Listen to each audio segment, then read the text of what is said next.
Well, that was weird. I pressed go live, was watching, waiting for it to go live, and then it just crashed. I had to start it over. Anyway, should be able to hear me now.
Test, test, test. Yep, sorry, mic was muted. My bad. I basically, when I started the stream software crashed and it reset my mic, it reset my camera. Very cool. Very cool.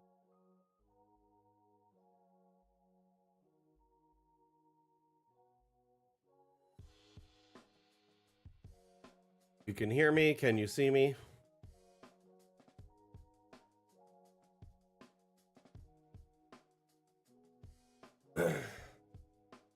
Music was kind of in between songs, so that makes sense. Welcome back. Sorry for the delayed start there. Like I said, I was trying to tell you guys and gals, my computer was having issues when I started the stream software crashed. So I had to restart the stream software, and then when I started the stream, my mic was off and my cam wasn't zoomed in anymore. It was like a whole bunch of problems that weren't there just moments before. Anyway, welcome back to the damn stream. I hope you had an amazing week.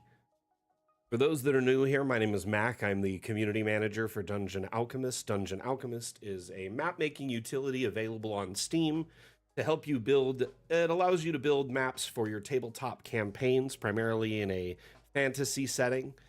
Today's theme, we're going to be talking about villages and towns.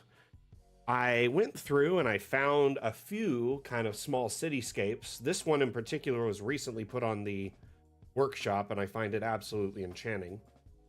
So throughout the stream, I'd love to discuss towns, villages, cities with y'all. Hey, Chim, welcome back. So we've got Atlam, we've got Asmodeus, we've got Random Ladybird, we've got Chim. Who else do we got here today? Let's do some shout outs, shall we? Shout, shout, let it all out. Just kidding. No one needs to say hello if they don't want to. But welcome one and all to the bi-weekly Damn stream. During today's stream, we'll showcase maps and assets from the Steam Workshop, which is integrated directly into Dungeon Alchemist. So if you own a copy of Dungeon Alchemist, you can access a repository of over 11,700 maps, many of which are absolute fire maps shared by our talented community of cartographers. Additionally, you get access to assets, an asset collection of over 9,700 assets in climbing, getting close to that big 10K. Each of these assets are custom. Some are sourced from third-party sites, some are made by hand. But the big thing with them is they expand your collection of assets into different aesthetics, add different assets that we currently don't have. So you can now do, say, sci-fi, post-apocalyptic, Fallout, even semi-modern maps with the assets available. I encourage y'all to check it out. It's quite a prolific collection. Anyway, this particular map is something else. It looks like a lot of effort went into making this. And it looks as if it's forced perspective, so a lot of assets have been shrunk down to kind of give the feel of like, this is a singular house that's just been shrunken down, but it looks like a lot bigger city when you're out like kind of far like this, when in reality each of these assets are like tiny. Let's get the grid on and I'll show you what I mean. Forced perspective is a really clever technique that like photographers use and artists use to make things seem much larger than they are. So I mean, I highly doubt a tent is like a quarter of a square, right? And I highly doubt a whole city block full of apartments is that small either. Like 3 or 4 squares? No. That would be like normally like a small house or like a tiny home. So this is all forced perspective using assets found on the workshop, because a lot of these are just prefab houses. Building low poly Roman in Insula 4, work in progress. I'm assuming, did you upload these, Asmodeus? Some of these prefabs?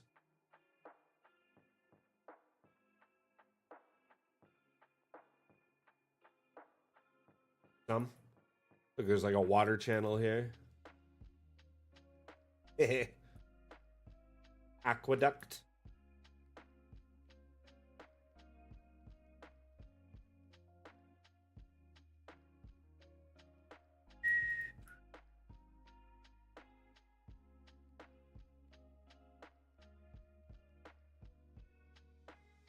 Pretty cool.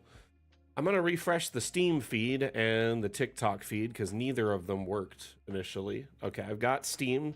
So I'm watching Steam chat. If any of y'all have questions, let me know. And I'm refreshing TikTok and I have TikTok chat. Yes, we are back. We are back.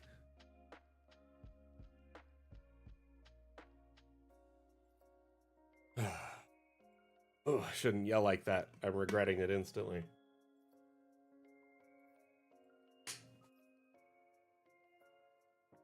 I feel much better, but I'm still weak and I get winded heckin' easy. And my throat, like if I overdo it, like talking too much or yelling too much, it gets way scratchy.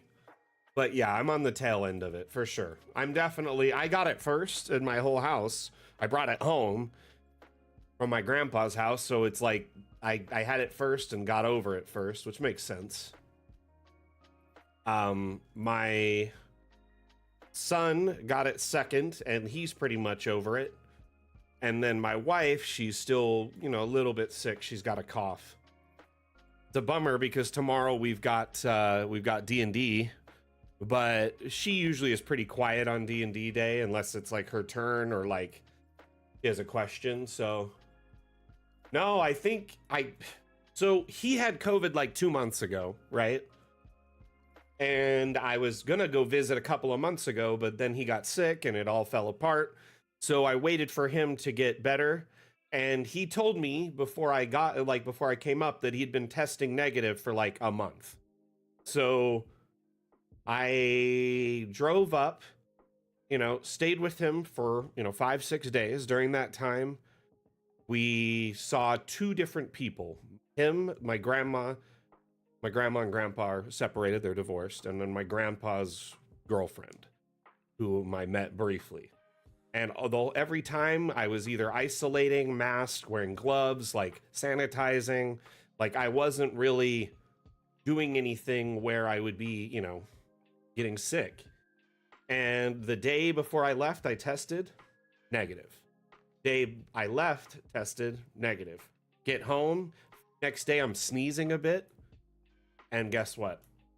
I'm thinking, man, I'm sick, but it is spring, kind of turning into summer, and there's a bunch of flowers like blooming around our house. So I'm thinking it could be allergies. And I'm like, you know what? I'll get tests and test again. So I got some tests, tested. Guess what? Totally positive. So within a day and a half of me getting home, I was testing positive. Everyone got it. Sadly. And I did everything I could. I was like sanitizing, wiping surfaces down, spraying things.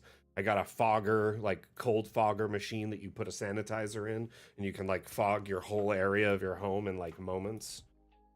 Crazy cool, but at the same time, it was too late because it had already been passed around. When I got home, I assumed I was safe. Yeah, it was very scary and very frustrating. it's still kind of, you know, scary, but the first few days she was really, really sick. Fever, vomiting, coughing, chills, aches, pains, like losing lots of fluids. So basically, I was just really worried about her. But then within a couple of days, you know, we got her fever under control. She stopped, you know, all her major symptoms kind of converted more into like mild, you know, or frustrating cold symptoms. So she's still sick going on over a week now, which is frustrating, you know. I would say more than anything, I probably am just in the after effects of COVID where, you know, you're like wiped out, exhausted, winded. Like when I go up and down the stairs, I am wiped out. But I don't know. I think like this is the first time the whole family's gotten COVID. I've gotten it once before and isolated and the family didn't get it. But the whole time during like the pandemic, you know, early on and, you know, through to, you know, now this is like the first time our whole house has gotten sick. My grandma, my grandpa, they didn't get sick, but they are also out and about. They go to like a casino, they go out and eat, they, you know, hang out with people. So they probably gotten COVID a bunch and were just like asymptomatic. Or there was like, you know, still droplet residue in my grandfather's house and I touched something, or, you know, it could have been any number of things I did when I was gone, but I didn't eat out. Like I didn't go to restaurants. I didn't go into gas stations. I got gas before I left and I got gas on before I left on both ends. So once each time. And I'm like always paranoid, wearing gloves and a mask and sanitizing and stuff. And I never get sick when I get gas at home. So I don't know.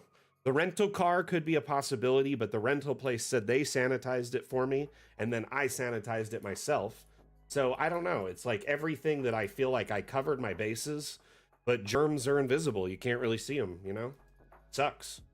I did my best and I still got my wife sick, which is terrifying because she's immunocompromised and has like 10% of the immune system we do, or like the average person does, if not less. This map is stunning. I love there's so much verticality to it. Good, like animated assets. Feel like you've got, you know, some vineyards, some gardens. Like, oh, there's all these terraces where you could fill it in with all sorts of stuff. Temples. Great. Defenses. Seems like there's a lot of the defenses on this side, but only a couple on this side. If this side gets overrun, yo. Just kidding. Anyway, let's go on to another map. So, one thing. Yeah, I am hoarse for sure after just a few moments of talking. One bright thing is tomorrow is D&D day, like I said. Oh, it does kind of remind, it feels like Caesar a little bit. Hachi. Looks like it was a single asset, just a single amphitheater. Though I've seen a few different variations of making them before.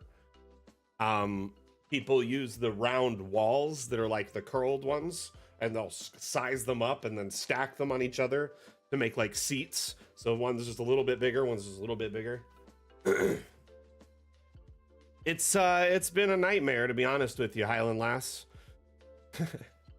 I isolated from everyone and still got everyone sick. It kind of was a bummer, depressing to say the least, but it is what it is. Luckily, we all are updated on our vaccinations, and like I think that helped a lot. Like we've been getting our COVID shots like every, you know, probably 6 to 8 months, like clockworks. Haha, you're eating tacos? Nice. I'm jealous, man. I haven't had a taco in a hot minute. Oh, this looks good. Very excited for tomorrow. Everyone did all their downtime stuffs and shopping, and I think we're excited to get into it. You know what I mean? I think it's going to be a fight, though, for sure.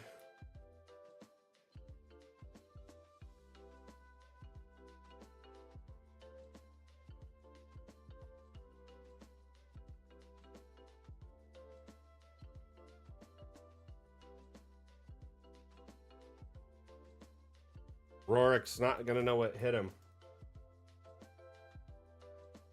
I'm hoping we can zip through this arc in a single session, but we'll see.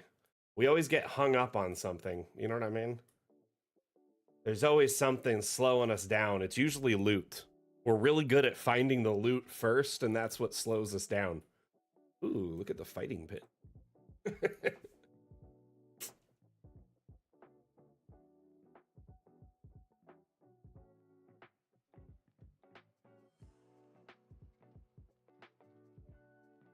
But yeah, like basically the person who framed us got us all thrown in jail. The reason we all met and escaped prison together, and the reason we are kind of like really our only motivation right now is we try to clear our names.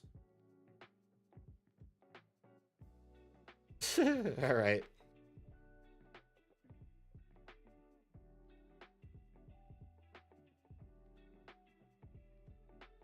I like small little cityscapes like this. And it's a whole walled city. The one thing though is I think a lot of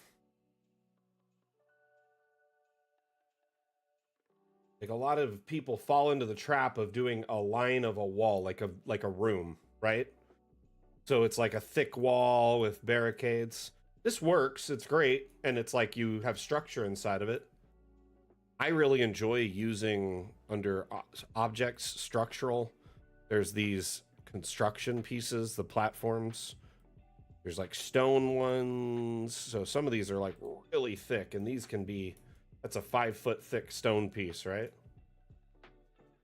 So there's 10 feet of wall just like that.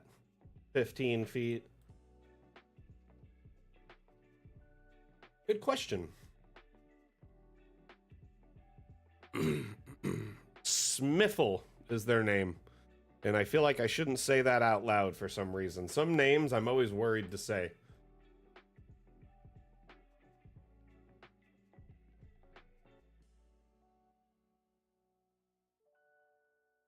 So, I haven't really like, hey Loki, how you doing?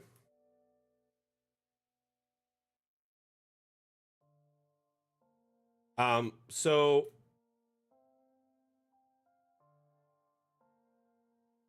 I basically I got a new game, a computer game. I don't normally invest in games as of late because I've been just so fixated on D&D, you know, tabletop gaming. And it's nice to just save money, but I've been watching like the news and information and streams on the new Dune Awakening game. And oh my, I could not resist. I snagged that right up. There is an aesthetic to doing the wide walls like this because it feel, you know, you got the hallway through everything where the soldiers can pass through, you know, unobscured. They've got their barracks. It's really nice aesthetic actually. Though this 5-foot wide one would make a slag of like combat or a perfect lightning bolt.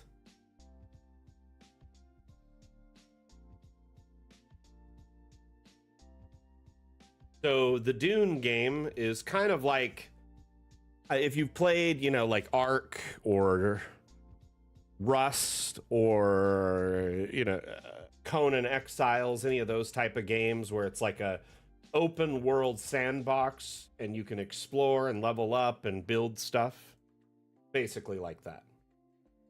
And but it's in the Dune universe, so set on the planet Arrakis. And it's mostly desert and just like vast rock outcroppings. It's pretty fun. If you like the Dune books or the Dune movies. Yes, it is. Sorry, I should update that. Remember my streaming software or my mouse wasn't working on one computer? And I had to like go in and I had to get a wireless mouse and plug it in, and then that allowed me to shut down the stream. And I just forgot to do this. Yeah.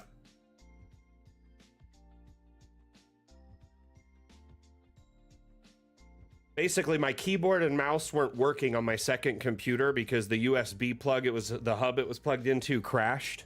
So I had to just plug in a separate USB device to be able to shut down the stream. It was quite fun. Anyway. So yeah, the dude that like got us thrown in jail in my campaign, his name's Rorik. We all kind of just want a piece of him. He basically was trying to send our latest party member into slavery. They were kept in a cage and were being almost turned into a slave, you know? And then, because we rescued them before that could happen. And then we were all thrown in prison by them, or wrongly imprisoned, I might add. And so we essentially just all vowed to get vengeance on this guy and clear our name, because we're kind of just criminals, like outlaws on the run and in hiding.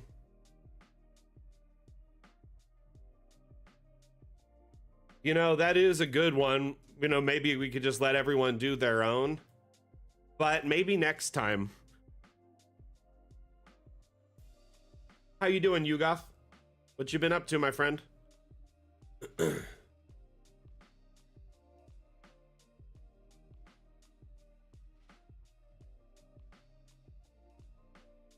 Yeah, this map's got a lot of heart to it, and I love that there's really, like, it's all set up in its own, you know, way, in its own style. There really is no, like, it has to be perfectly on this grid or this alignment, you know what I mean?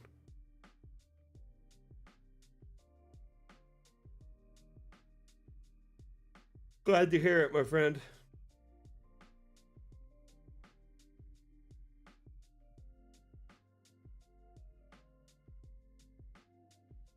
But in that Dune game, I'm kind of like getting to the point it wants me to travel to another area and advance, and I'm just wrapping up all my side quests in this region. So I'm excited to move on from there. There's like constant sandstorms, sandworms, the heat. There's so many elements trying to kill you, and then other, you know, there's NPCs and other players.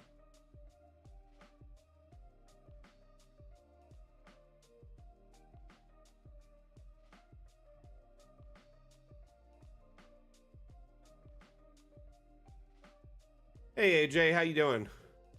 I don't know why YouTube isn't updating for me. Someone named Loki said something earlier, and that's all I got.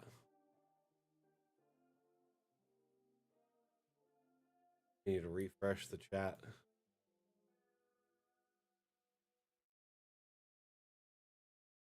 Yeah, I'm gonna.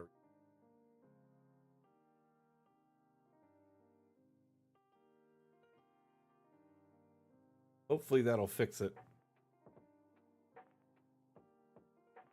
I like that there's like a whole like garden area kind of kept inside here.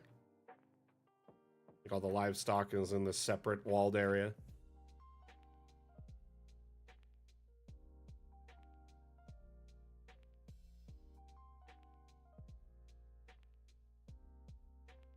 It's a nice little town. The market's quite fancy. Hey Devin, thank you for the roses. Much appreciated. How you doing today, my friend? I see that. See that.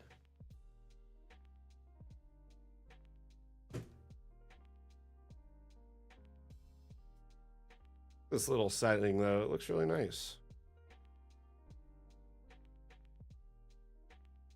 We got a dog.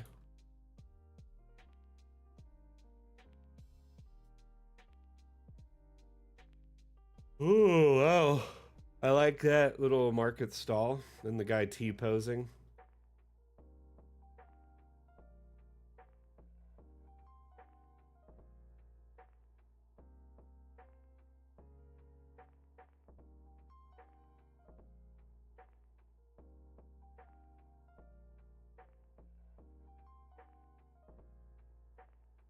So currently, when it comes to trying addressing world maps or regional or large maps, I recommend using a combination of what's called force perspective, and then using objects from both the objects that we offer and then the ones that are added on the workshop.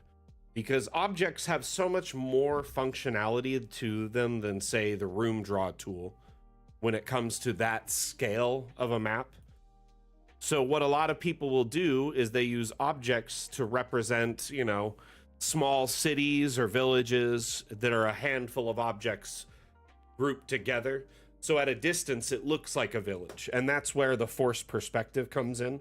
If you get on our workshop here under the if you go to Steam Workshop, browse maps, and then just type like city or even region is a great thing to search. There's quite a few. And you can find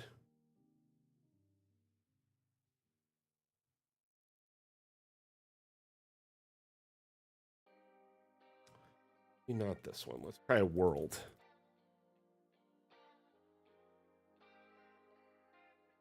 I know I've found a few in the past, but the problem is finding the right ones because they're done like really well. Stand by. Let's try overworld. I feel like I'm searching the wrong thing. Oh well. Well, this one's an amazing example though. It's a Legend of Zelda map. And it's an overworld. Tinyscape, yeah, that can help too. But essentially, you take the objects and you make them small, put them all together to make like a small village or, you know, maybe like an encampment. Oh, thank you. Appreciate you. And by using forced perspective and making everything smaller, it feels like a much larger map.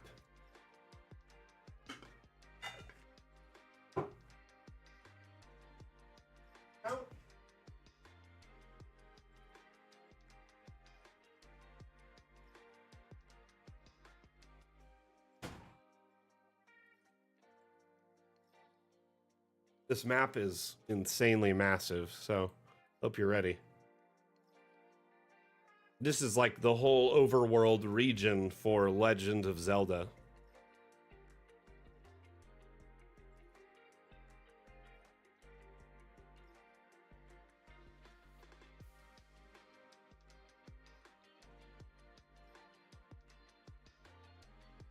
So this one's kind of an extreme example.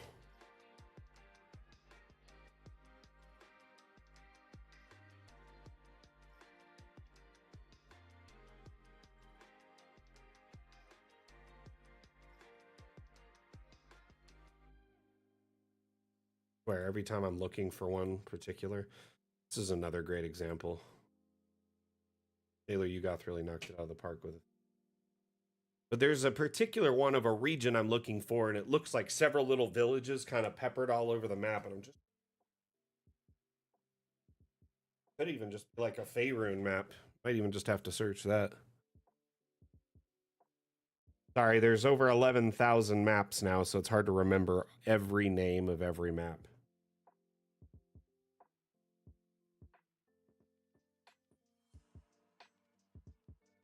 So Eric, I don't know if you're watching or listening still, but we all kind of have sore throats and stuff, so tomorrow we may not be as talkative.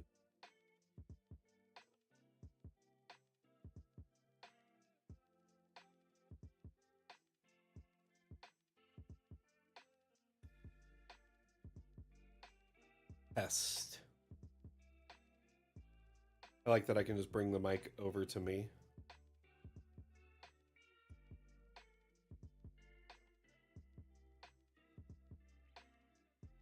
This is intended to be like a whole area, a massive city.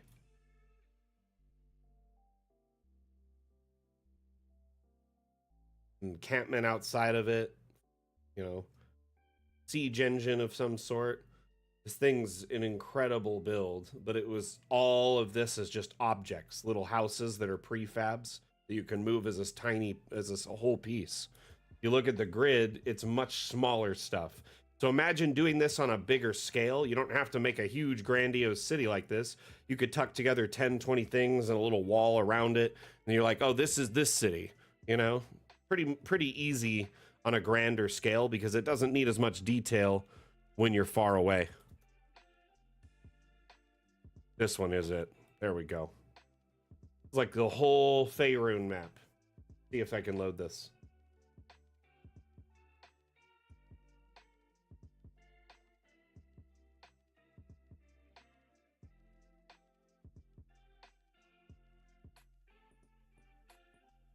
Still not getting YouTube in the feed today. That's frustrating.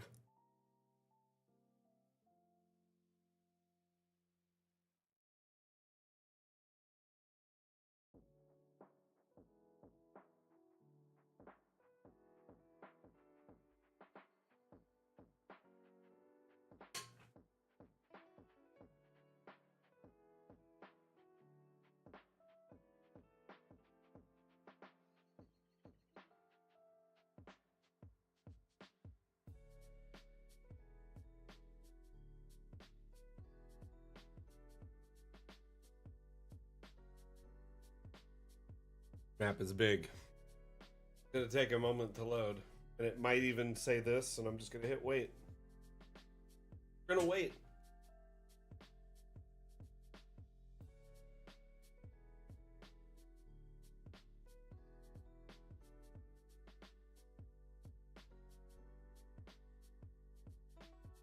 Yeah, after Loki's comment, no more have come through. That's what I'm saying. It's like the YouTube feed crashed. Well, I'm loading a very massive map that's supposed to be Faerun. Like 200 plus. 200 plus, so we're just trying to crash the stream, basically. I'll search it in a bit, Jim. How you doing, Joseph? Yeah, sadly, YouTube has just crashed the chat feed. Bummer. Come on, map. Don't let me down.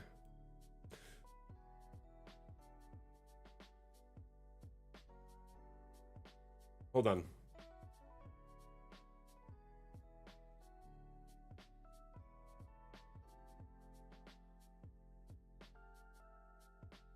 Glad to hear it. Hey. Think the map loaded or DA crashed? Hey, it's loading. Victory! Even though the Elgato crashed. We'll get there.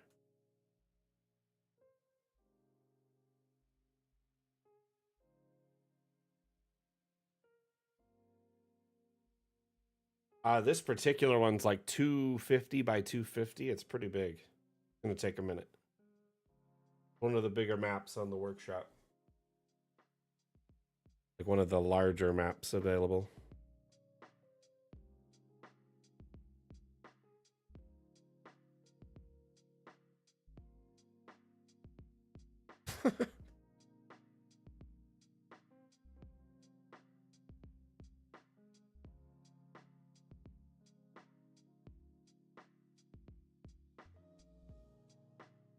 Wow.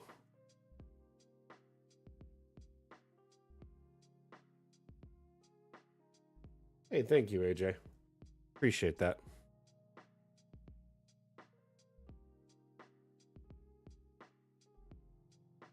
So the one thing this person didn't do is make the spine of the world white, like, because you can use the red or the a lot of people don't know this is a little hack. You go into the rocks. For some reason, these sandstone rocks can be recolored into like any coloration. So you can turn them into that, which makes them snow. But for the most part, this is pretty accurate. I would just fill in the spine of the world area with, you know, white patched rocks and stuff like that. But like, dang, check this out.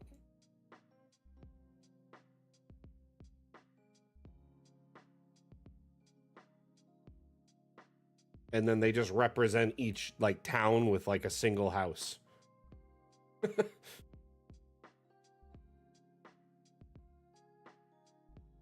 they're just a speck.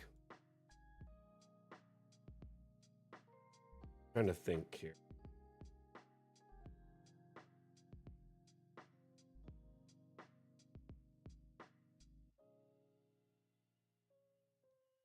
I think this is Waterdeep right here. Maybe this, no, maybe that, no, it's this one. Anyway, this is quite insane.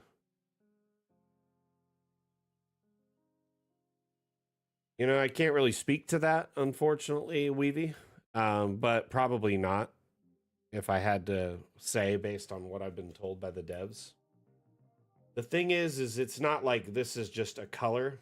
This is all like at a very, very, very carefully painted wallpaper that is smoke and mirrors applied to this.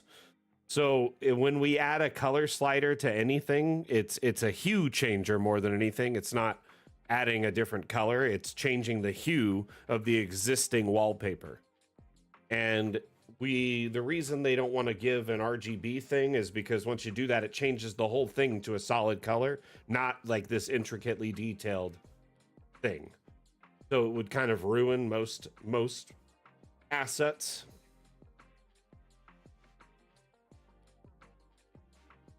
I need a 5090. Currently got a 4070, and I think it's adequate. Hey, Lilandra. And it's an artistic choice more than anything, Weavy. The devs want the assets to look really good, so it is. This is like a world map. And the map is... How big is it? One of the largest maps on the workshop. 257 by 254. Absolute monster of a map.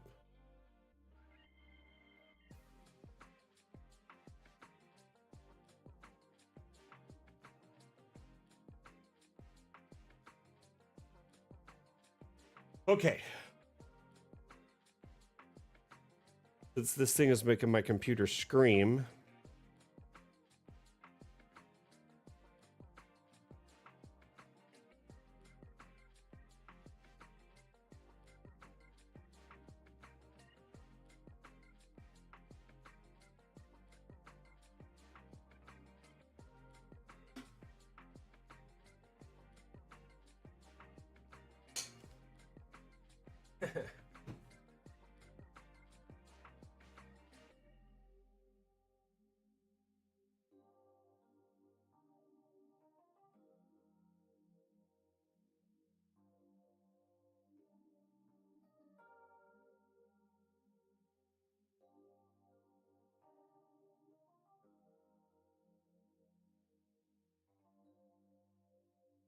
Village type map. And this one was just done little town with like a lot of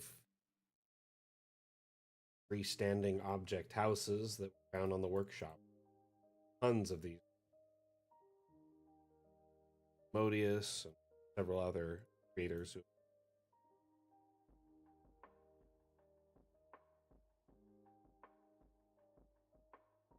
Oh, there's a house on a house here.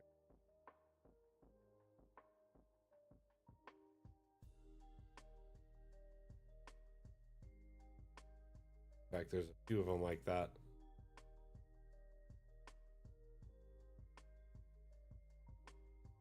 I think one thing a lot of people forget to do when they're building in top down is to take a look at an angle and see what it looks like. Are things hovering? Are they in the right proportions?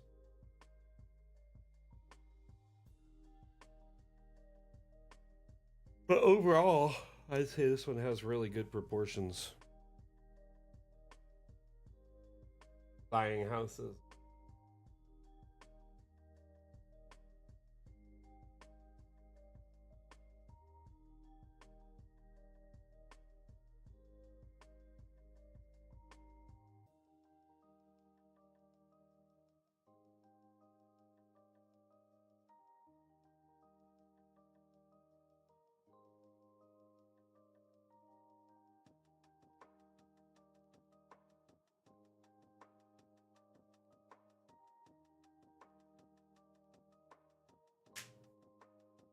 Okay. Sorry. I don't know what just happened. I got zoned out looking at the map. I was just, like staring at it. Snapped myself out of it. It's a really, really well done map though, and has like a neat aesthetic and feel to it. Probably took forever to carve out all these little roadways by hand. I really definitely respect the grind.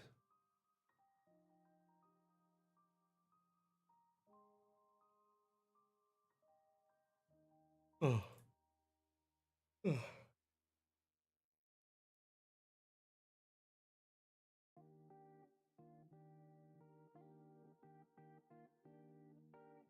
You know, I'll be honest with you, the guide on our wiki is the most extensive one available, short of hopping in our Discord and spinning up a support thread in the support forum. Basically, the reason I recommend the Discord support thing is we have several, prolific creators, sharers in our community who use Blender and know it inside and out.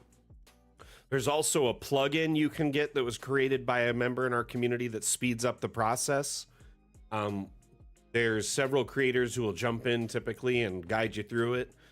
But one thing I remember them saying is it has to be set as principal BDSF. And then this plugin that was created by one of our, sharers really speeds up the process because it sets the correct vertices and correct orientation and everything, so when you import it into DA it's like optimized for it. So AJ, if you're not a member of our Discord, highly recommend going over and hopping in and then hopping into the support forum there and then spin up a thread and let us know about your issues and we can guide you. But if you're already looking at the guide on the wiki, the 3D import guide, and it has, a reference to Blender and some other things, beyond that, there are some videos that creators in our community have made and stuff like that. But I think, this first step, trying to get that first model to work correctly, is always tricky because it's a combination of knowing how to use Blender and knowing how to use DA and everything in between. Night Vision Blender script, is that what it is, Asmodeus? Anyway, I still recommend they spin up a thread because then we can look at the model and go from there.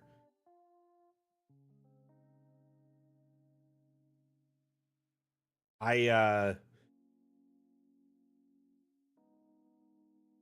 gotta get some groceries today. Not thrilled about that.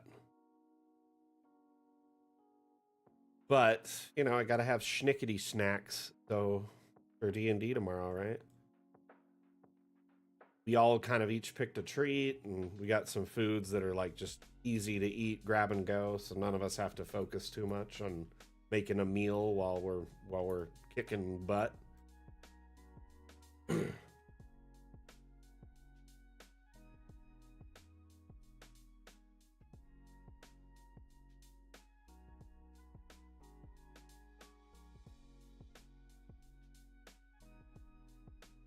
I like the little sand farms here. Artful Darkness, thank you for all the hearts. Much appreciated. Heartful Darkness, we should say. But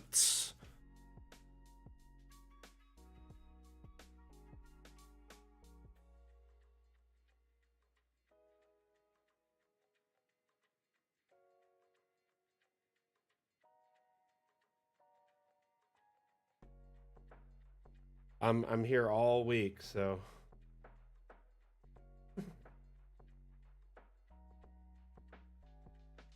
got dad joke zingers for days.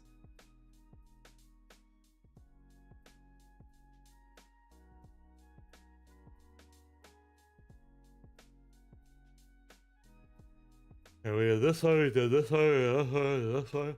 Let's check out this one.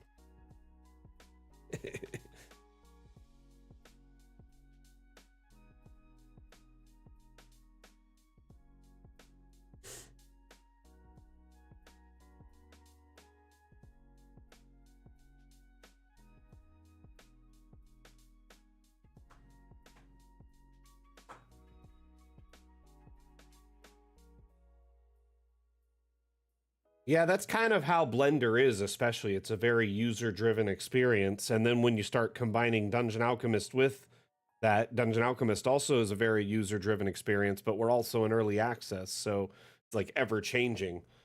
So things like, the asset importer weren't here just, a year and a half, 2 years ago. and they've added so much value to Dungeon Alchemist. Oh man, what is this called? Bridge covered. I need that so bad. I think when I search covered bridge, and it, because that comma doesn't find it. Naming convention's fine for filing, but not for Steam.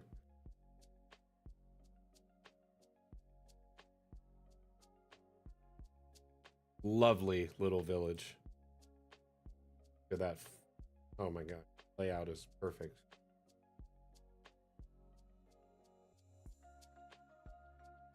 Oops.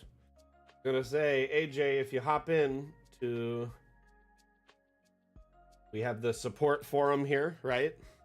So if you get into Discord, go to the support tab, go to the support forum, and then type in the name, or just click new post, right? And then type in the title. So Blender to DA import inquiries, you know, something like that. Of course, you know, I'm just typing like a dummy. Then you type in a message, you can give it a tag, which I highly recommend, okay? And then you can even add images. And then once you spin up the thread, it creates its own custom thread just for you. And the moderators, myself, and other staff members, community members will jump in and provide support. Hey, Law of the Jungle, how you doing? But being able to get support, you know, directly from either staff or a moderator or a really talented community member almost all hours of the day, even over the weekend, it's really helpful.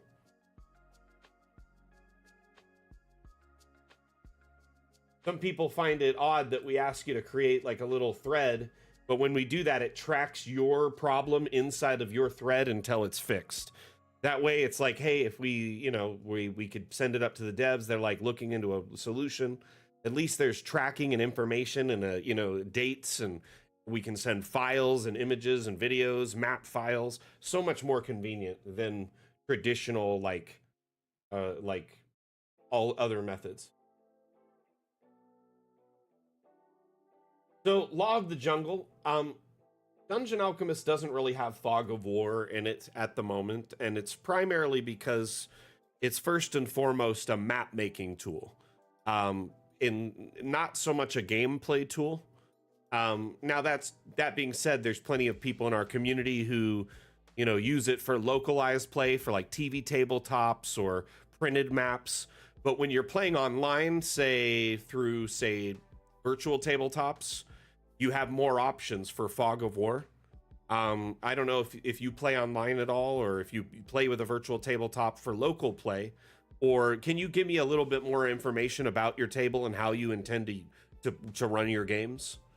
Is it local? Is it online? Is it, you know, printed? Is it TV tabletop? Let's get all the details. The more I know, the more I can kind of guide you towards a solution.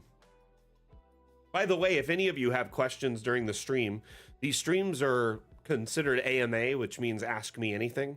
So if you have any Dungeon Alchemist related questions, let me know and I will do my best to guide you. Whether you want to see information about our latest and greatest update, Fun with Objects, how's it coming along, what's going to be in it. Maybe you have a support inquiry, you need assistance right now. If it's something I can help you with right now on the stream, I will do my best to guide you. When it comes to Blender stuff, AJ, hate to say it, I'm not the best authority on that. I know about this much about 3D modeling and importing 3D models, enough to get myself in trouble, but not enough to be helpful. You know what I mean? Hey, I could see YouTube. Square Peg, how you doing? Welcome.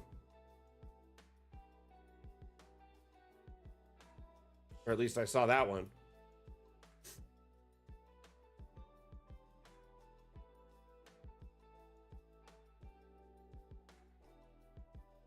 Gotcha. So what I would recommend is, because you're using a TV tabletop, right? And you have a computer feeding it, I would use a virtual tabletop software in tandem with Dungeon Alchemist. There are some that are free. There are some that cost like a one-time fee. For instance, one I use is called Foundry. And Foundry is great for online play, but also for local play, because it has support through add-ons called modules. They're like mods for your application, and one of them supports localized play, so every token shares the same vision, meaning you have Fog of War on the map, and as you move the group, they have Fog of War relative to where they are and what they can see.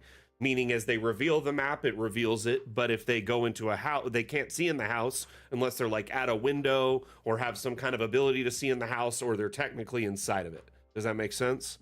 So that would support it kind of more locally for that, especially if you're using a TV tabletop. Now, another thing you can do with a TV tabletop is go a more analog solution. I've seen people in our community, they'll cut out like, that like kind of, it's like a cotton fiber that they use to make spider webs around Halloween. You could take that and make clouds and kind of put them on top of your screen to cover areas. Alternatively, I've seen people cut out like construction paper roofs and put them over things. So you can get a little creative with like an analog solution. Another user in our community just puts a dark sheet over the table and only reveals what they want them to see. And then lastly, when you're in top down, you have your grid on and you turn off the user interface, just be careful. Whatever you reveal also could act as Fog of War. So really only just have them in an area on the map. Don't zoom in and out much because that'll resize your squares, but just kind of move the map as they move. So you could use DA by itself if you wanted to, but you create the Fog of War, i.e. they really only see what is visible at this time. Oh no, Joseph. Well, I see your chat now.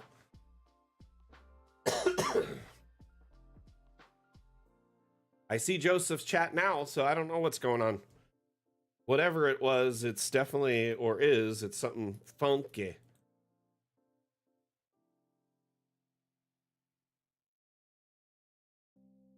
I hope these help, Law of the Jungle. The problem is you're trying to use Dungeon Alchemist in a way it's not really intended. It's really meant to make maps, and then you export those maps to be used in another, in a tool or program that is better suited for it. We make the best, beautiful, top-down, 3D looking maps. You can generate them in moments, or you can spend hours building detailed, intricate maps. But it's not really intended for gameplay. Now, that being said, because you're doing TV tabletop play, you do kind of have some options, i.e. things like hiding the user interface, putting the grid on. Those two things work in tandem to make a really good TV tabletop experience. The problem is, like you said, your players will see things if you move around or zoom out, or so you need to make a conscious decision. If you're going to use this as a tool, you kind of have to make you got to have some give and take, right? Or if you add in another tool to your tool belt, like I always say, a carpenter can't make a cabinet with just a hammer. They need a tape measure, they need chisels, they need saws, they need all these different things to be more effective and make a beautiful cabinet, right? A DM, storytelling is part of your repertoire, your tool belt. Maybe you got some sound effects, or you set up a whole beautiful room down in your basement with a TV tabletop. Maybe you've got years of experience as a storyteller, but I think having the correct tools can also really help you as a DM. So you have Dungeon Alchemist to make maps and make beautiful immersion stages, but then if you plug it into, say, Above VTT or Roll20 or Foundry, you could add in some modules that support localized TV play, and it would work much better. In fact, it would add things, that you're not even considering, like inventory management for your players. So it's a digital storage instead of just a sheet. So they have maybe a backup, a physical and a digital. Alternatively, you can do things like effects and stuff like that, like spell effects. So when your players cast a firebolt, you see the firebolt on screen. Yes, Law of the Jungle. I highly recommend that route. You make the map in Dungeon Alchemist, export it to a virtual tabletop. Foundry is the one I personally use, and I know for a fact they have modules available that support localized TV tabletop play. once you get into Foundry and kind of learn it, there's modules that you can add on that you can download. Like there's one for dice called Dice So Nice. There's one for effects called FX Master. But you export in a top-down view. When you export for DA, set it to Foundry. You can set it as an image, or you can do an animated loop map. Depending on the size of the map, though, you know, you may not want to do an animated map. But when you export for virtual tabletop, make sure you disable that grid. You don't need the grid anymore because the grid is supported in Foundry. They have amazing grid tools, colors for the grid. You could set the grid to different sizes or different shapes, you know, different stuff like that. For localized play, Highland Lass, or online?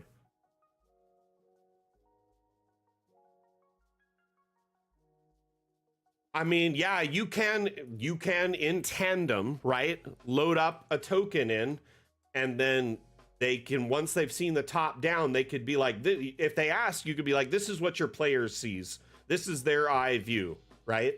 So you could go into a token view and show them this little shack in the back corner once they've arrived. I've played on tables where the DM does that, and it's a lot of fun. It's very, very immersive, especially if you're more of a visual learner. You know, some people are auditory, some people are visual, some people have a very brilliant mind's eye. So it really helps, especially I found with younger players, to have a visual representation that they could see it from their own eyes.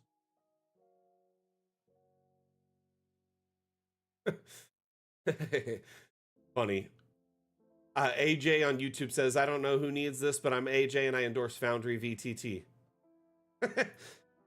But yeah, Foundry and Dungeon Alchemist are a beautiful pairing. Foundry, Dungeon Alchemist and Fantasy Grounds are a great pairing. I mean, we pick the virtual tabletops we work with to make, you know, our compatibility both based on, you know, their, you know, user like acceptability and ease of use, and also just widely accepted across the market, but also because they make a good product, you know?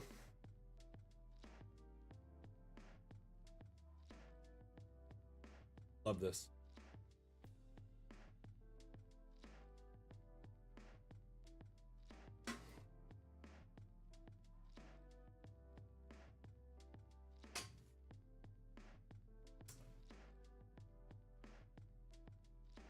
Can you all do me a favor real quick? If you are enjoying the stream, can you please make sure that you smash that follow, subscribe button, whatever it is on your platform of choice. That way you can find us in the future when we're live later. We stream 3 times a week, unless, of course, I'm sick with COVID like I have been the last week and a half. Every Monday, Wednesday, and Saturday. Today's stream is called the Damn Stream. It's a highlight, a focus, showcase, if you will, on assets and 3D models and maps that we find on the Steam Workshop, shared by our community members. This map is no exception to that. It is built and shared by a community member, and it's full of custom assets that were shared on the Steam Workshop as well, which add a personalized feel to it that you don't get necessarily when you build with stock DA assets, unless, you know, you have a lot of experience really customizing and hand building your maps. So this map has a really personalized feel to it. The village is a neat aesthetic, comfortable little town.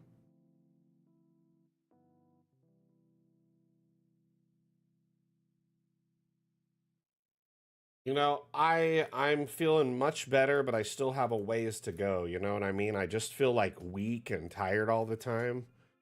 And hard to breathe and stuff like that, but overall, like, good. But if I have to like trek up and down the stairs or go like play with the dog for a bit to like run around, and oh my gosh, I'm panting in like a few minutes. I definitely am gonna have to rebuild my lung capacity and like, yeah. And the worst part is everyone in the house had it, and it's still kind of rough. So it's like, I'm definitely over it, but my voice is rough, like after talking, and I can feel it's hoarse and scratchy. My son's pretty much done with it all. My wife, she is still a little sick and has a ways to go. So We're hoping we don't just like ring around the rosy and pass it around and everyone gets sick. That's the hope for now. And this village is great. Yeah, it does. It does. It does. Great big bucket of bummer balls.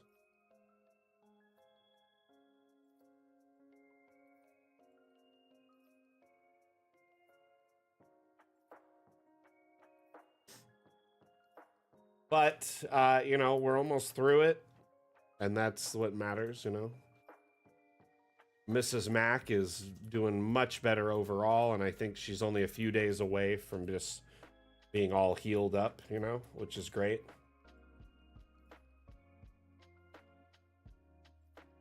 One thing I'm going to do is just start getting on the bike. I have a workout bike. I have a little small house gym, like a home gym. And it's how I really stayed healthy, like during the pandemic and stuff. So I'm going to do that. Just like hit the bike, stretch a lot, work out a bit, try and get myself kind of back into a groove of breathing and build up my stamina, my lung capacity again, and also just lose some weight. Because I have kind of a sedentary lifestyle, you know, being the community manager. I kind of just sit at my computer a lot, play with a lot of maps, and talk about a lot of tabletop gaming. And as a result of which, I, you know, kind of, I'm a bit unhealthy at the moment, a little overweight.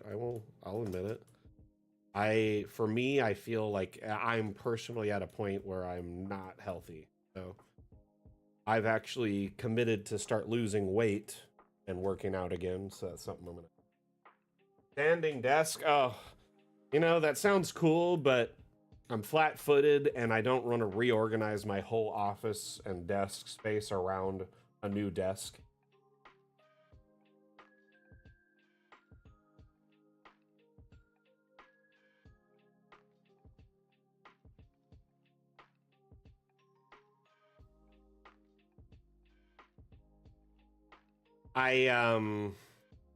Yeah, I'm so sorry, everyone. Each and every one of us have really had to deal with it in our own lives, and it's affected everyone kind of so drastically different. It's crazy, even in our own home, we all got like wildly different symptoms, but all tested positive for COVID. Like my son didn't sneeze or cough and didn't have a sore throat till the end. He was just like weak and chills and fever.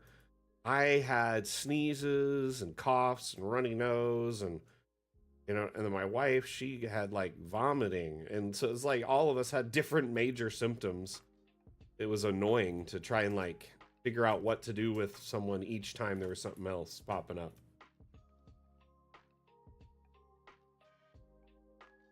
Yeah, I honestly like I just jobs where I have to stand all day messes me up typically. Like I've done retail and sales jobs and I've done like construction jobs where I'm like expected to stand all day and it just messes me up. So I've got an office job. Typically the office ones work out for me until I got sciatica.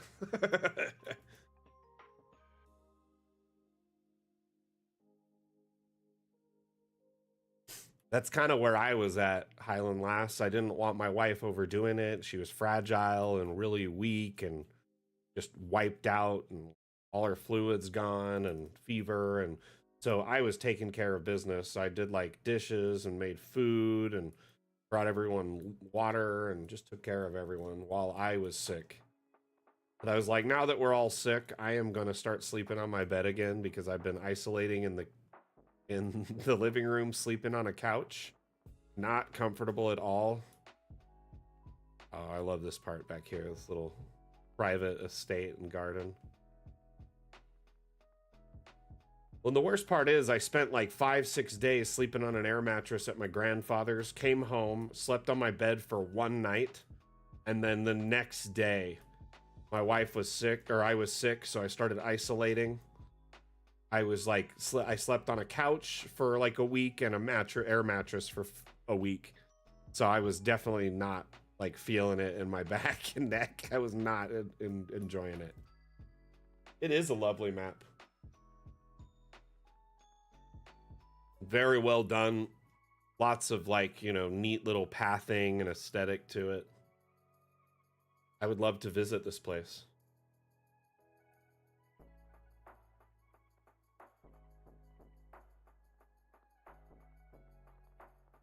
Uh-oh, what happened up here? Yeah, it's a much better now. I got back on my own bed.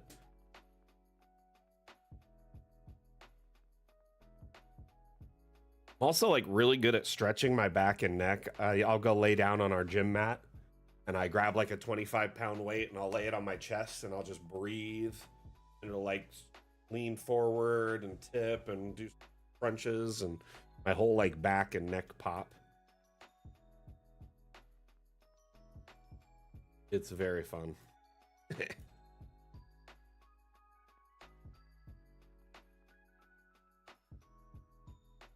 Yeah, this is a beautiful map. Does anyone have any suggestions for interesting or nice looking village and city maps?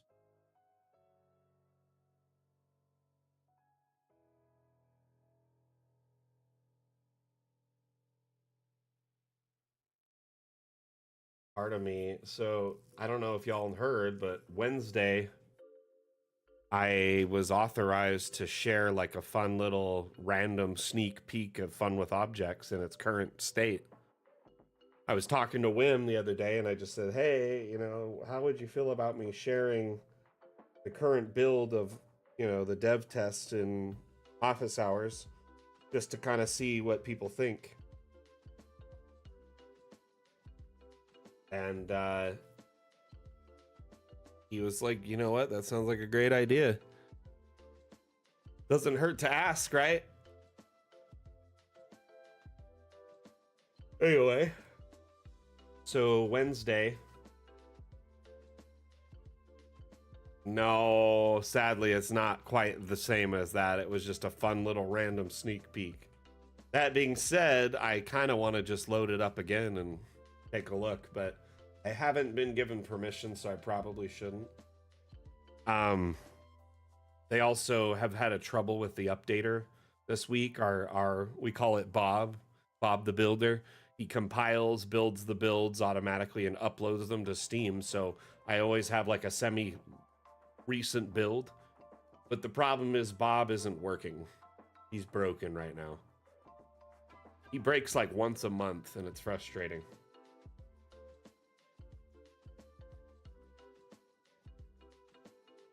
Anyway. Pull up some teasers.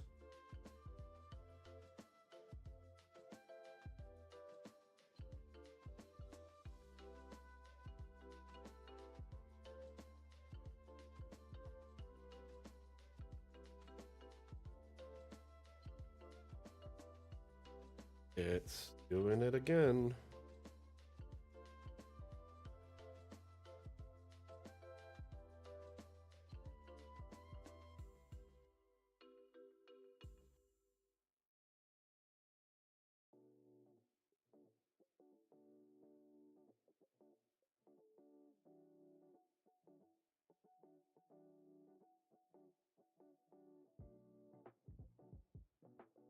Wow.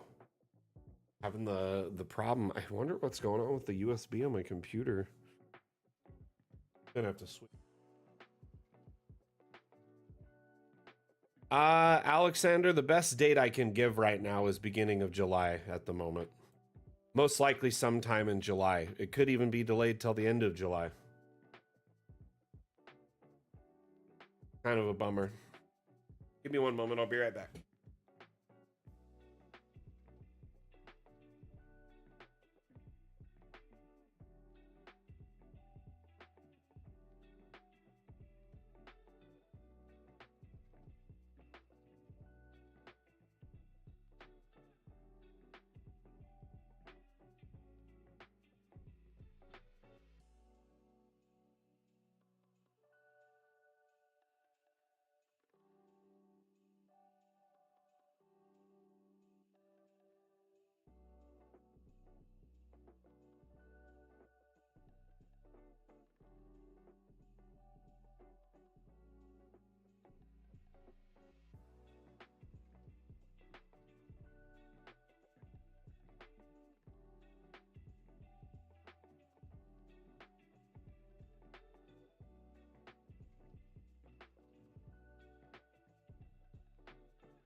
Sorry about that.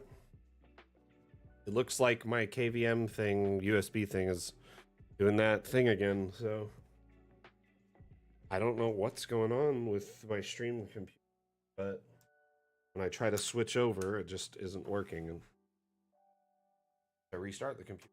Fine. Mouse problem. What I get for trying to do everything on one mouse and keyboard.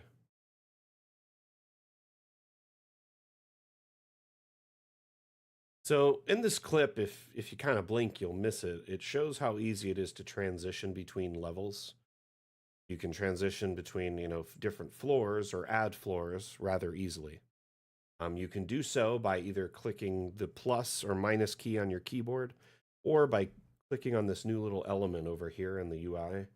There'll be arrows indicating, up or down. But basically, you start on the base floor. You can draw your floor plan, and then once you're done with that, click up to go up, or down to go down if you're in a terrain biome. In this particular biome, you cannot do that. So the dark parchment biome isn't technically ground, so there's no underground.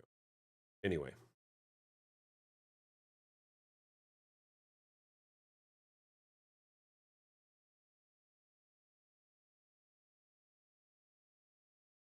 With any luck, I should be getting a master list of everything in the next that'll make it into the next update very soon, which will allow me to start making teasers and a trailer. My hands are kind of tied at the moment because I have no idea what's going to make the final cut. And I wouldn't want to make a trailer showing things or teasers showing things that aren't going to be in the final cut of this update.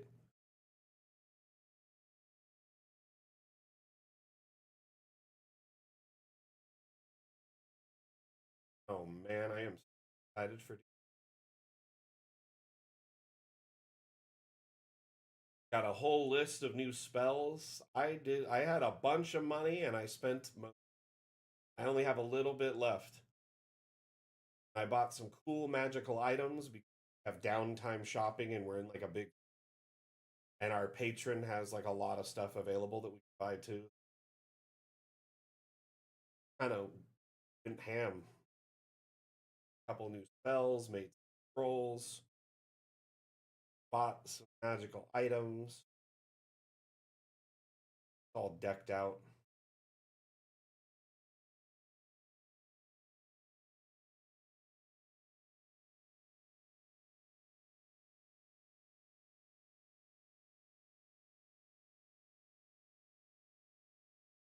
Anyway, in this clip, pay attention.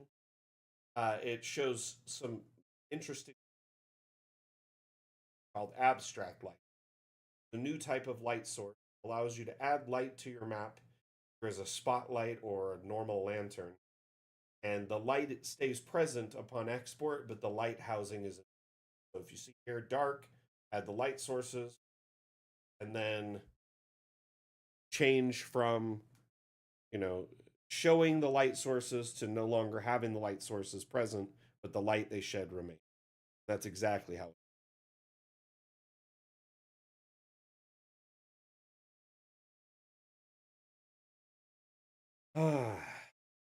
Still, I should. You know what? I'm gonna do it. I'm just gonna do it. Stand by.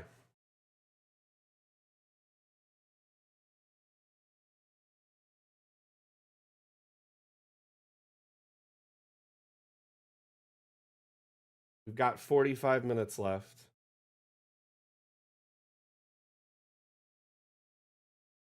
Kind of an order of operations to make this work, though. I got to load into a blank map.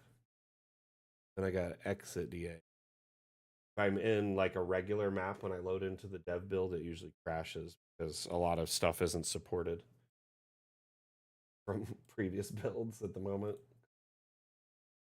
Getting changed.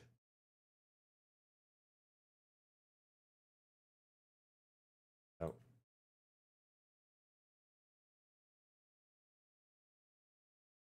So I have a beta here. That's how I update into it. Sadly, I can't have both of them on at the same time. Like the beta build and the non-beta build. Anyway.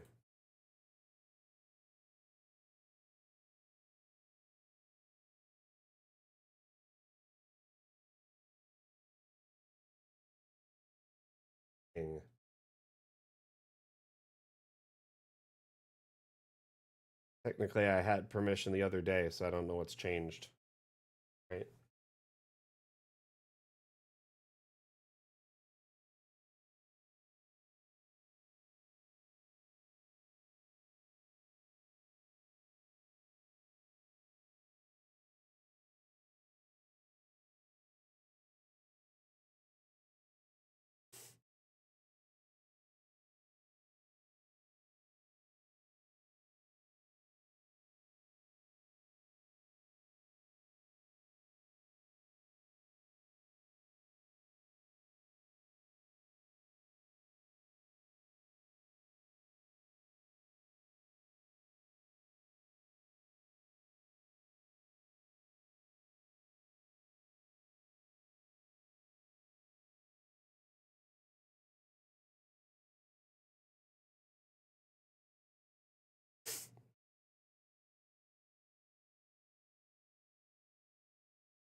We're in and it didn't crash.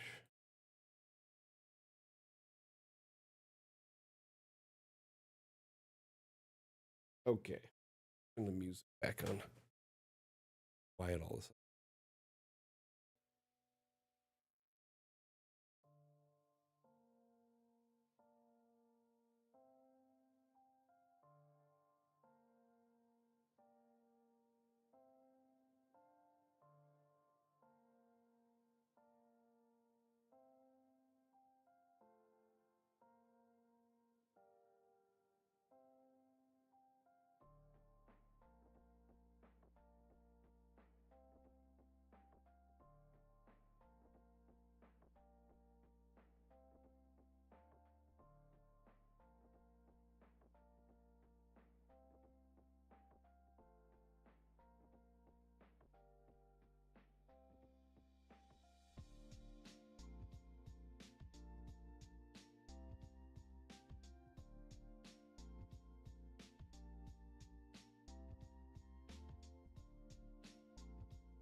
The balcony.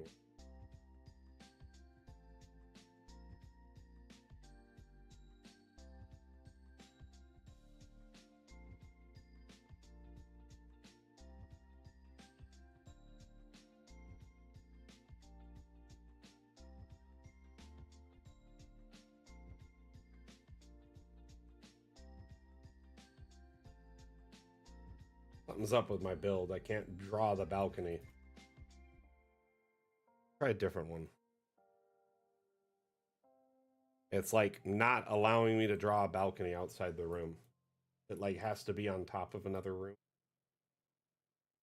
Balconies should be.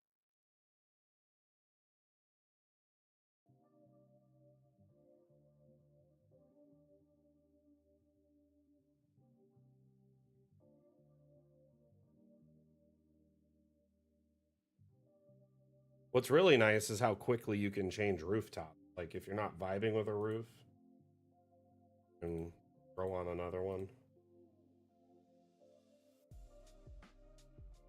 What do you mean?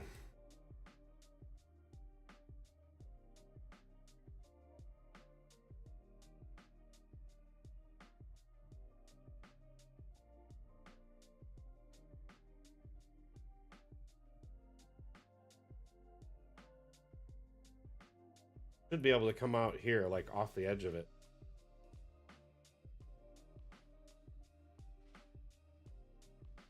There we go.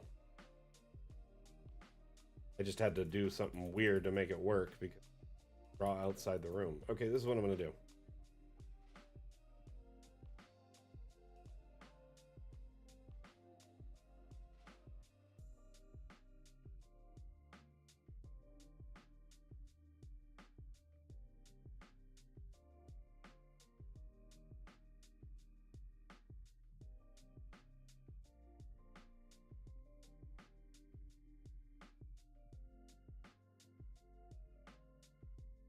What I did is I removed the part of the balcony I wanted it to keep.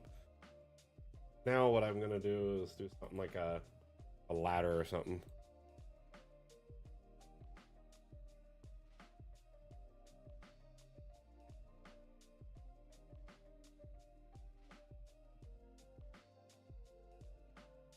Then you can go into like this panel here. Something like that.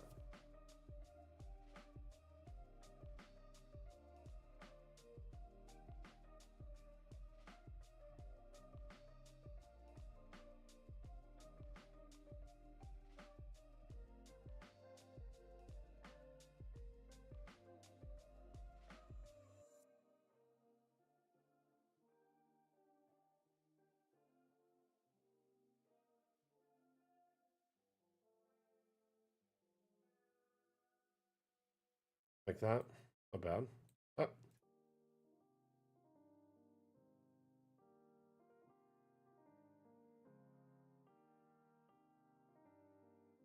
Drop a token, see how navigable.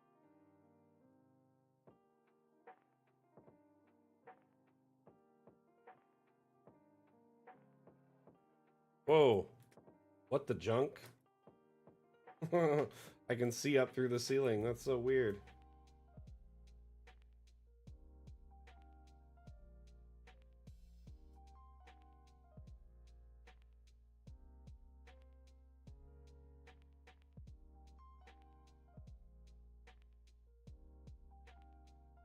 Look at this land. This is my land. All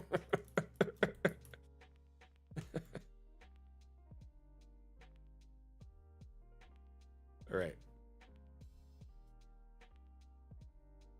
Whoa. When you're under stuff, it is broken. When you're above it, there is a floor. See? Okay, this is what I want when I'm thinking of having invisible ceilings that block out all light. Why can't we have a ceiling that we can see through like this, but the other way around instead of it being a floor, and then it blocks out all the sun? It would be invisible on top of all this. Everywhere there's a roof or a wall, it would have an invisible liner that's see-through, kind of like a one-way mirror, but then it blocks light from getting in, but allows you to see in and put stuff inside. Where every time I try to explain this, I feel like I sound stupid. Like, we can make a floor fit the perfect space, so why not a ceiling that's flat, glass one way, and then it just blocks out all of the light from the external sources, from at least top down.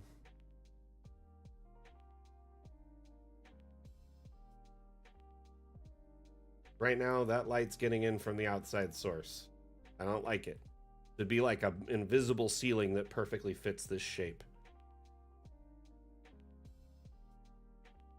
Anyway, let me gripe some more.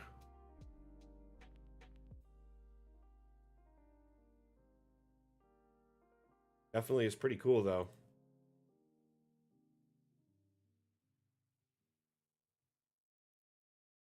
This is another thing. I don't think roofing would do this. Let me explain. Because this puts a point where water can build up and it won't run off. This roof should meet up with this wall right here. This spine should go all the way to the edge, and then it would run off down the sides like this and have some like metal fascia or a gutter that it runs down.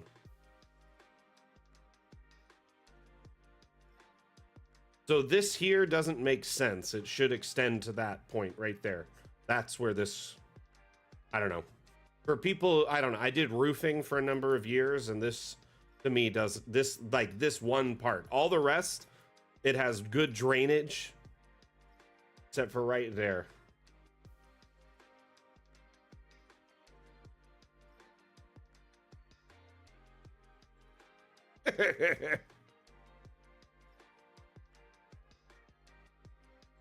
Well, hoping with time it gets better. It looks amazing. I just think it needs a little bit of fine tuning. But I'm glad they opted to do angled roofing instead of just flat roofing, because they were thinking of doing just something like this, right? For the first iteration.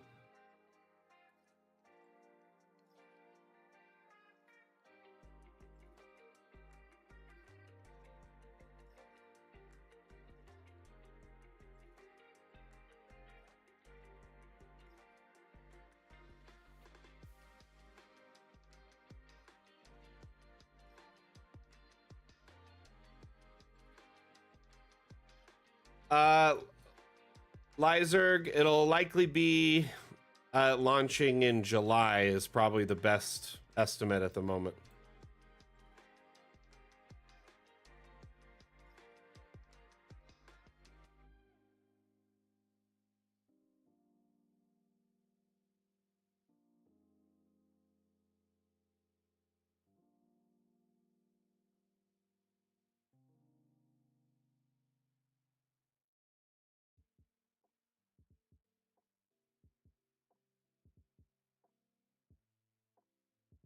Typically, though, like in the US, you won't see roof running into a point where it'll collect. There's always got to be a drainage, or typically the roof would be seamed right up against this and then drain down sideways. Does that make sense?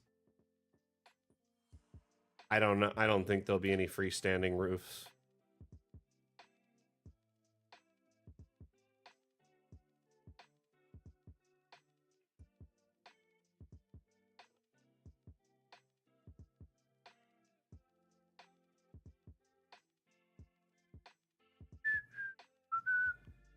I like that roofing. It looks good.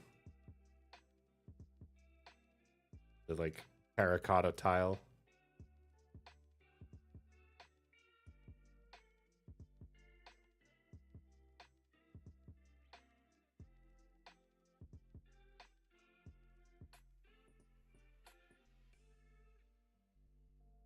No, anime man. This is a dev build.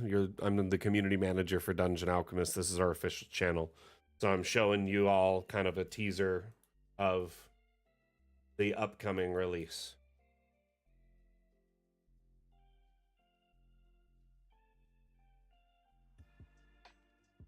So this is kind of this is the state of the internal build at the moment.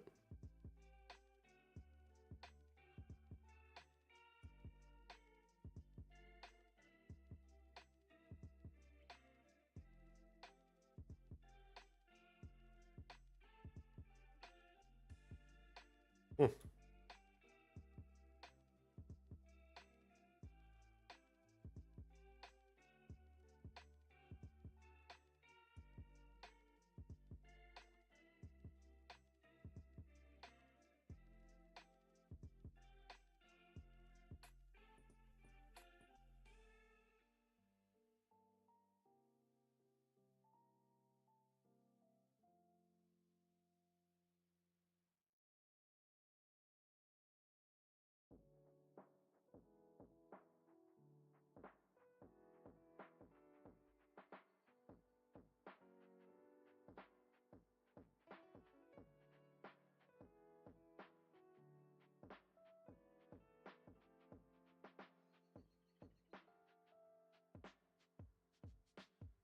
it crashed. Gotcha. Sorry, a lot of people will tune in and just assume that it's just like like, you know, regular stream. AJ, you can go 5 levels below and 5 levels up at this time. They just crashed it though.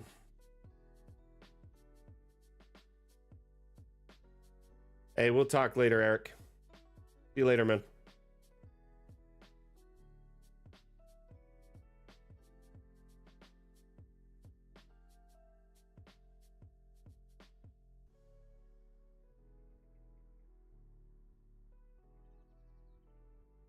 What I'm going to try and do,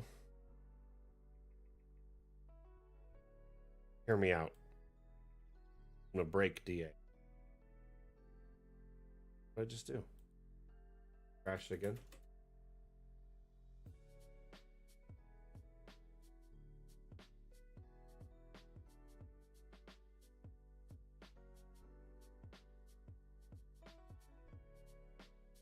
Weird. It just crashed big time. Well, I might have cheesed the dev build so bad it won't load anymore. I'm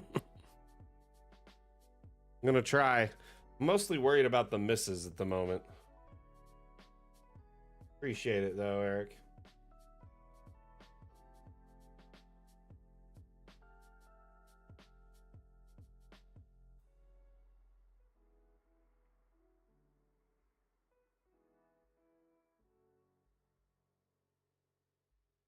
Six by 6, going for a circle.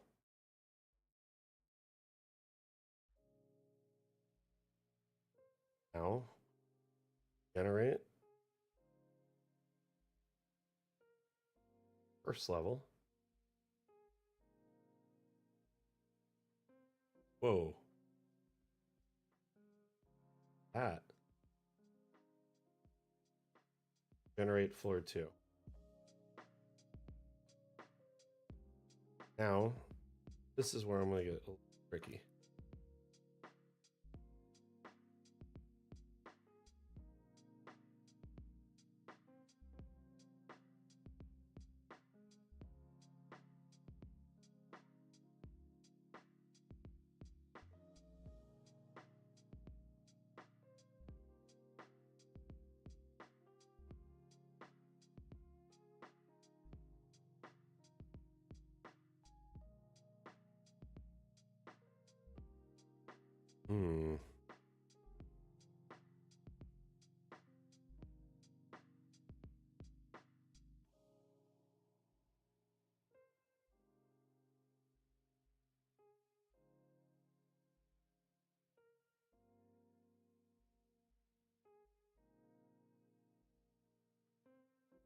Don't crash.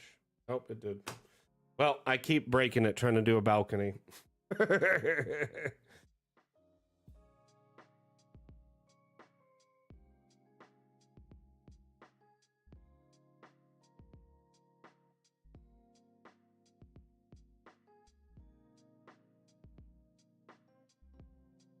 It's a bummer when I'm trying to do something cool and it breaks.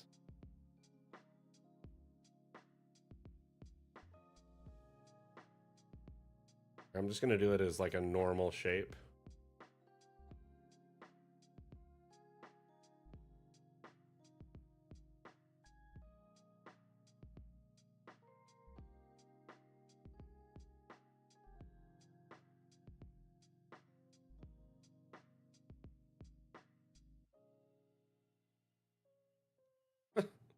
Doesn't like that.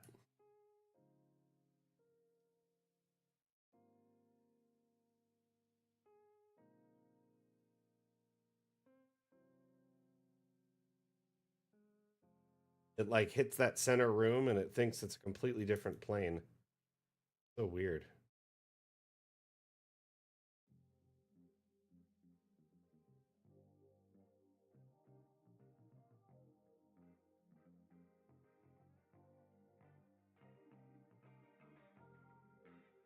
Finally.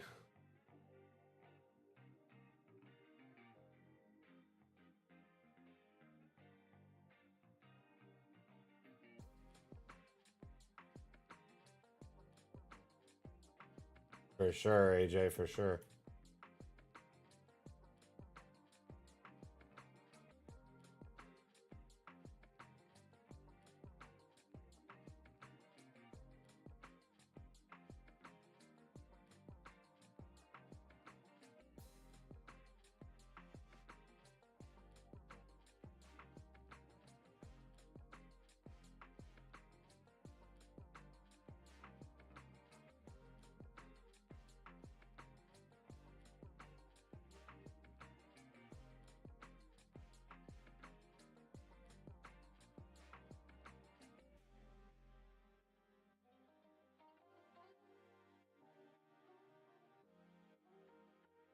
Welcome to my brew tower.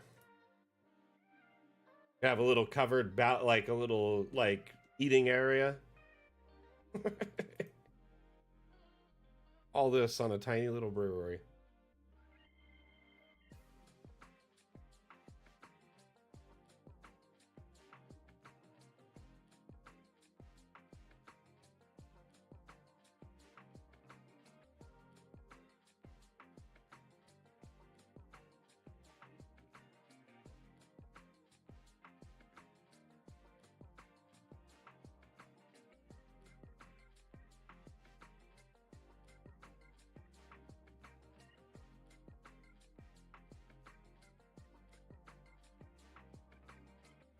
What the heck did I just make?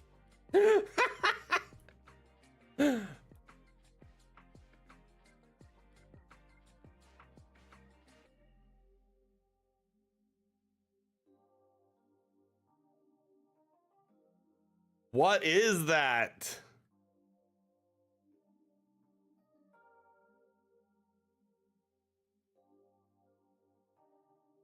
I like it.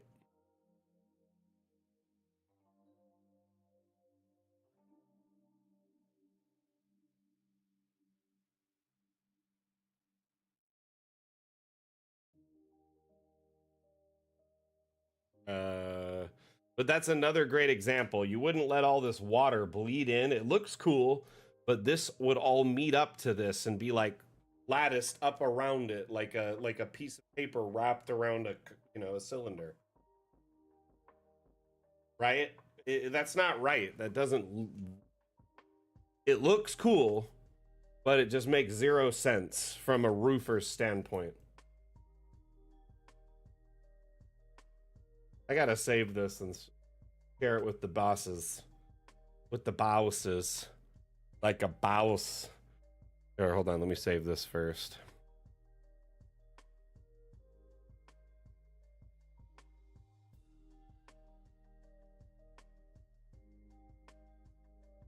Okay, we're gonna change this to be like a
Oh, looks pretty good.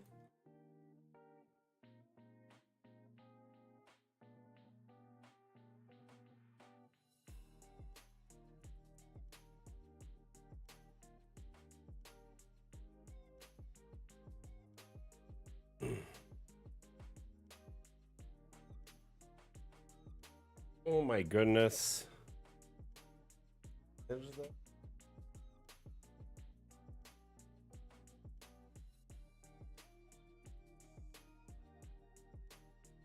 Hi.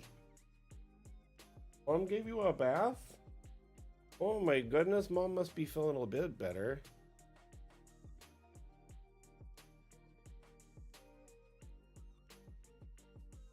Are you okay? Are you okay? You chilly?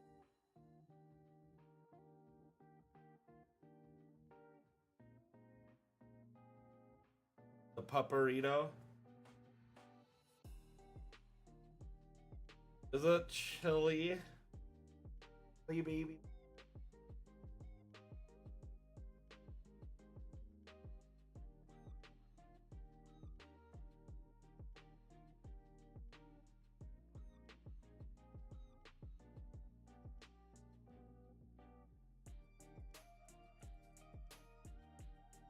I'll give it to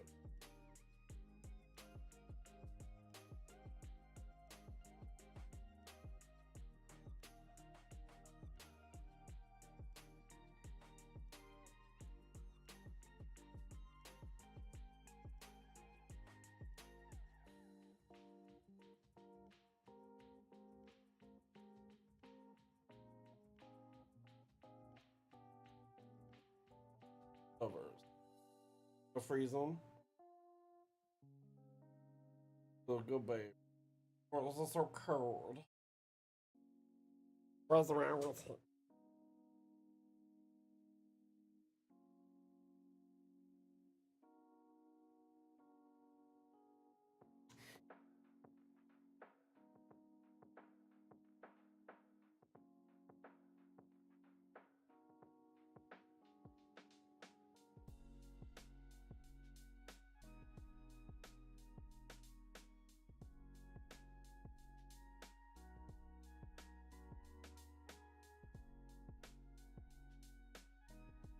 I'm gonna make this round balcony work.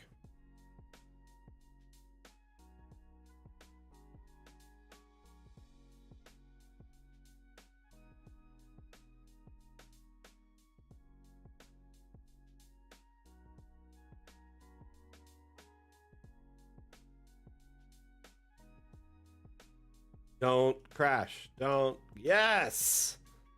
I did it. Kind of. like a squircle.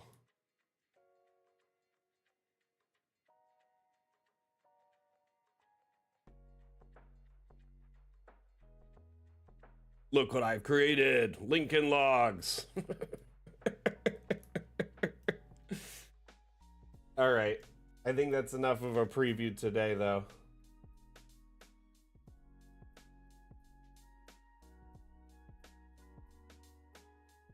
Pretty cool, some of the stuff you can make, but yeah, the roofs kind of make some nonsense at times. Like this. Wouldn't it meet up at the cylinder and run off perfectly instead of giving this pool to build up? Unless, of course, this is actually doubling as a water tower.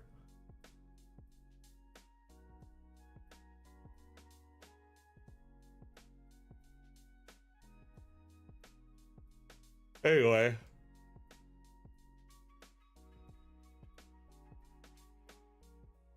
It looks cool, like in a fantasy setting, it looks neat. This is definitely kind of a slice of the new update. We're just kind of showing how you can build multi-levels and wonky roofs and stuff, but still a lot of work to go.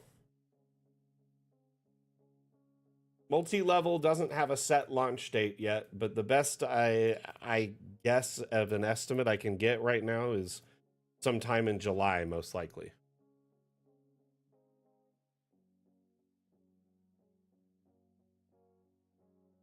Like, the top looks great. It just seems like when there's two roofs that can join together and it raises above, it doesn't meet up right there. Does that make sense? Anyway, I saved this to send to the devs so they can take a look at it.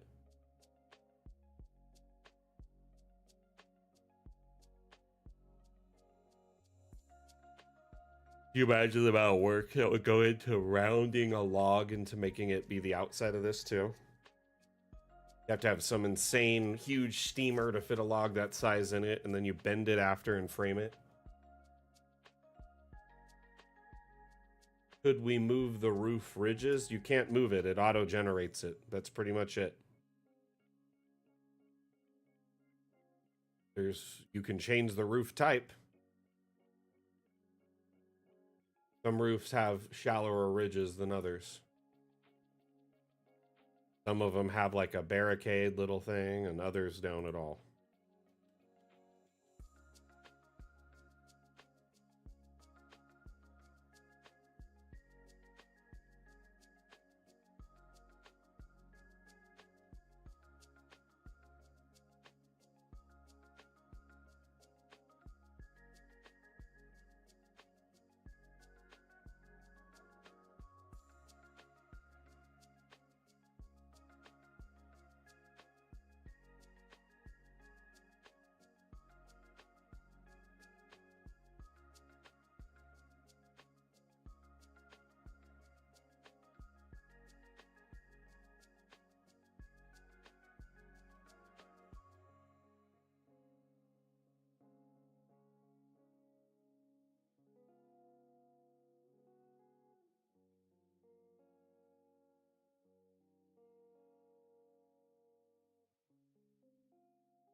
Oh, you'll have to take it up with the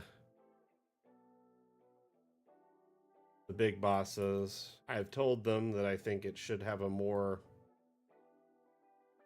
natural feel to it, but I think we're kind of at the point that good enough is good. We've delayed and delayed and delayed to get to a point where it looks realistic and reasonable. So they'll probably update it later to have more gutter options or runoff options, but it'll probably be a little wonky.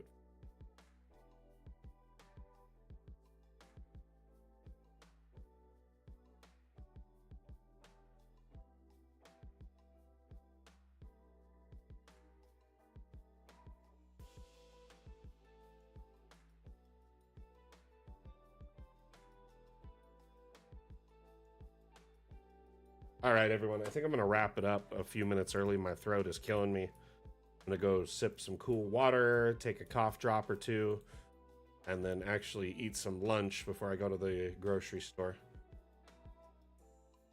So thank you, everyone, for hanging out today. I had a lot of fun being here.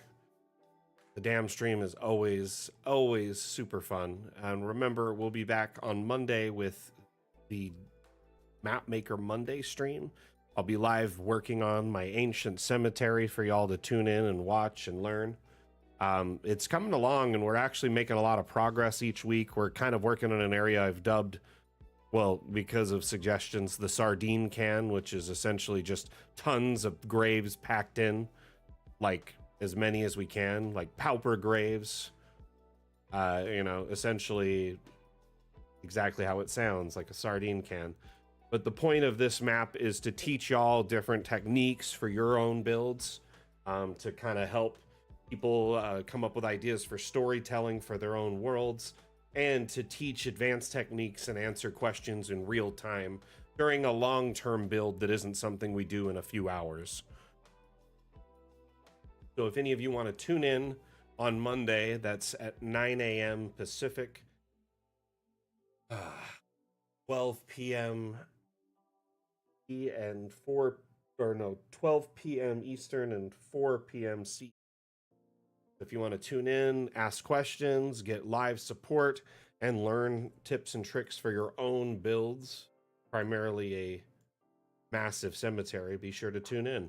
But this area here is what we're working on right now.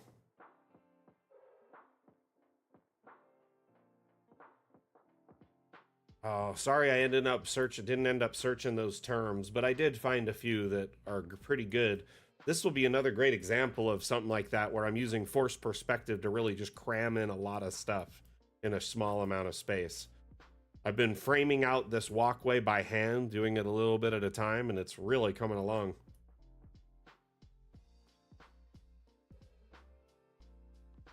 Some parts I'm like, what am I going to do here? And then I end up coming up with a solution, filling it in with some, you know, benches or a little planter or a statue or something. But we'll be working down this side, hopefully get down to about here-ish, maybe here. Because I'm putting in graves custom one at a time. We were filling in these little displays last time with unique items, because it's like that's also packing in a lot of graves here. With the columbariums. Anyway, thank you everyone for being here. We'll see you Monday. Hope you enjoy your weekend. But until next time, my name is Mac, the community manager for Dungeon Alchemist. We'll see you next time I give a damn. Mac out. Bye. End the stream on this side, hopefully. Thank you everyone for being here. Enjoy your weekend. Mac out.